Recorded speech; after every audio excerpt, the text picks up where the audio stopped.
Good afternoon people, my name is the One Iceblade, and today I'm going to show you how to set up your Hauppague high definition PVR to record with your Xbox 360.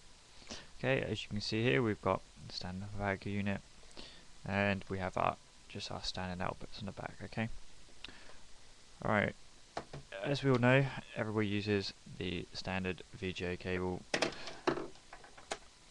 with the component output. So here you go, you got your standard red, white and yellow, and your red, blue, green for your high definition. Okay, now most people seem to think actually you do need to buy additional cables. Well, actually for this one you don't. Hauppague do supply their own cable for you to use. Now here we go, here is the one supplied. As you can see, you got your red and white for your audio, and then you got your red, blue, green to go to your TV. So what you want to start off by doing is these three inputs here on the front, you want to totally ignore those. I wouldn't use those unless you are using an S-video, but then it doesn't support an S-video on the outputs. On your back, here we go, you got your output ports, so at the top, so you got your red and white for your audio, and you got your green, blue and red for your high definition. At the bottom, of course, you got your inputs. This will be going from your 360, you got your audio, and you've got your green, blue and red.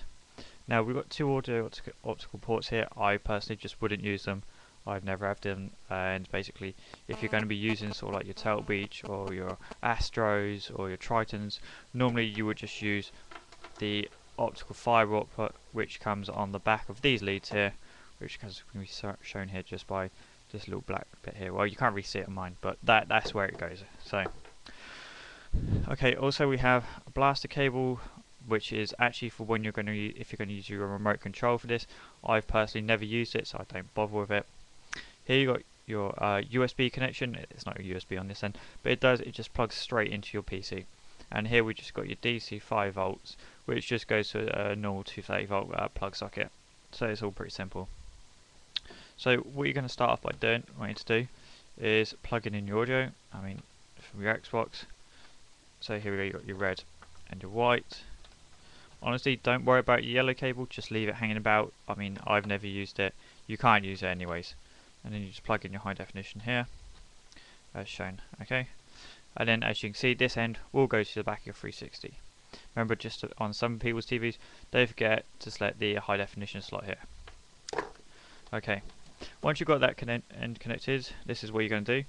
You're going to take this cable that they supply you. I mean, you can buy your own one, but why bother when they actually supply a gold-plated one for you? I mean, it is kind of pointless. Okay, sorry about this guys, I'm actually just undoing this cable. I've never used it. I did the mistake of actually buying my own one when I actually didn't need to. They forgot to mention that I didn't need it in the box. Okay, so you're going to plug in your red and white for your audio, and then you're going to plug in your red, your green and your blue. Now that is as simple as it gets. As you can see, the bottom row here will go to your 360, this row here will go to your TV. Now you can just plug, all you have to do is literally just plug this straight in and you are good to go. I mean, when you do is you plug this in by your PC, is I think there's an installation CD, I can't honestly remember.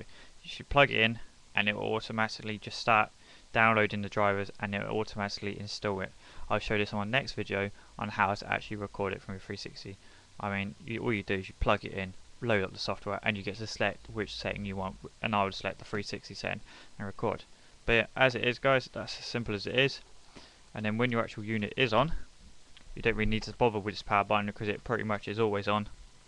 And you'll get a little blue light here to show that it is on. You'll get a little red light to show here that is recording when you select it, and this bit little is your for remote. I wouldn't bother with that. I mean, when you are recording, you'll see that this panel here will just go to a little blue card to show you are getting recorded. Okay guys, that is pretty much it. That is how simple this capture card is. I mean, for what, about 100, 150 pounds, cheaper than that some places you can get it. This is a HD capture card and it is good quality. If you want to check up on my next video on how to actually physically, I'll show you, go through the settings and recording. I'll show you how to. Okay guys, this is the One Iceblade. Thank you.